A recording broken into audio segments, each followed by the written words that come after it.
12 ఎకరాల్లో summer special పుచ్చకాయ సాగు చేస్తుంటే రైతు మనతో పాటు ఉన్నారు. పుచ్చ సాగు సమాచారం తెలుసుకుందాం. అన్న నమస్తే అన్న.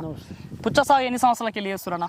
15 ఇయర్స్ నుంచి చేస్తున్నాను. 15 ఇయర్స్ నుంచి. ఇప్పుడు ఇక్కడ కనిపిస్తుంటే ఈ పుచ్చ నల్ల పుచ్చకాయ కదా, ఇది నల్ల పుచ్చకాయ హైబ్రిడ్ అంటారు. Hybrid variety. ఇది ఏంది అసలు, ఏం వెరైటీ వేసారు? ఇది సింజంట వాడిది సింబా అనే వెరైటీ. సింబా అనే వెరైటీ. ఎట్లా ఎకరాకి ఎన్ని మొక్కలు పడతాయి, ఎంత విత్తనం పడుతుంది? ఎకరాకు 7,500 మొలకలు పట్టాయండి. 7,500 మొక్కలు పట్టినాయి. అంటే ఎట్లా విత్తనం పెట్టుకోలేదా డైరెక్ట్?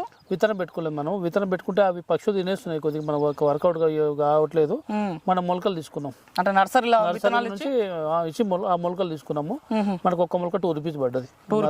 చేయించాలి కావాలి. ఓకే. ఏంది ఒక ఎకరాకి సాగు చేస్తే ఎంత దిగుబడి వస్తుంది, ఎన్ని టన్నులు వస్తుంది? ఒక ఎకరాకి 25 నుంచి 30 టన్నులు సాగు చేస్తున్నాం. దిగుబడి మనమైతే తీస్తున్నాము 20 నుంచి 30 టన్నులు.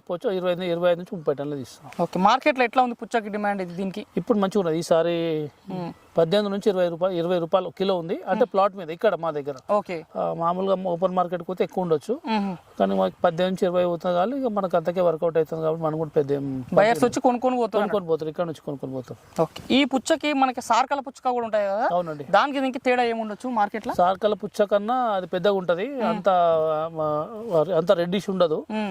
ఇది చిన్నగా ఉంటది కానీ స్వీట్నెస్ ఎక్కువ ఉంటది. ఇలా స్వీట్నెస్ కలర్ కూడా ఇప్పుడు అందరు కలర్ చూస్తారు, కలర్ కూడా ఎక్కువ ఉంటది, రెడ్డిష్ బాగుంటది. ఇంకోటి అలా సీడ్ ఎక్కువ ఉంటది పెద్ద పూచకాయలో. ఇందులో సీడ్ తక్కువ ఉంటది. నామదారి వెరైటీ అంటున్నప్పుడు ఇప్పుడు దీనిలో అంత ఉండదు. సీడ్ కూడా అంత ఉండదు, తక్కువ సీడ్ తక్కువ ఉంటది, కలర్ బాగుంటది, టేస్ట్ కూడా బాగుంటది. పబ్లిక్ కూడా మొగ్గు చూపుతుంది దీన్ని తినడానికైనా మొగ్గు చూపుతుంది. ఎంత పెట్టుబడి అవుతుంది నార్మల్ ఒక ఎకరాకి ఈ పుచ్చ సాగు చేస్తే? ఒక 80,000 వరకు అవుతుంది. 80,000 రూపాయలు. ఒకవేళ మీరు మంచి గిట్టుబాటు రేటు ఒక 15 రూపాయలు వచ్చింది అనుకోండి, ఎంత లాభం రావచ్చు రైతుకి? ఒక 2 lakhs అయితే వస్తుంది. 2 lakhs అయితే వస్తుంది ఒక ఎకరం పేరు. 2 to 3 lakhs మంచిగా రేట్ ఉంటే 2 to 3 lakhs వస్తుంది. ఇది ఎన్ని రోజుల పంట మొత్తానికి? 75 days క్లోజ్ అవుతుంది. 75 days క్లోజ్ అవుతుంది. తెంపినప్పుడు ఎట్లా తెంపుతారు మనకి? ఎట్లా ఎన్ని విడతలు వస్తాయి కాయ మనకి? తెంపినప్పుడు 2 విడతలు. అంటే ఫస్ట్ విడతలో పెద్ద సైజ్ కాయ 2 నుంచి 5 కిలోల మధ్యలో ఉన్నది ఫస్ట్ రేట్ అంటారు దాన్ని. అదంతా ఒక రేట్ ఉంటుంది, 20 రూపాయలు ఉన్నది అనుకోండి అదొక. ఆ తర్వాత 2 నుంచి 1 కిలో వరకు అదేమో సెకండ్ క్వాలిటీ అంటారు దాన్ని.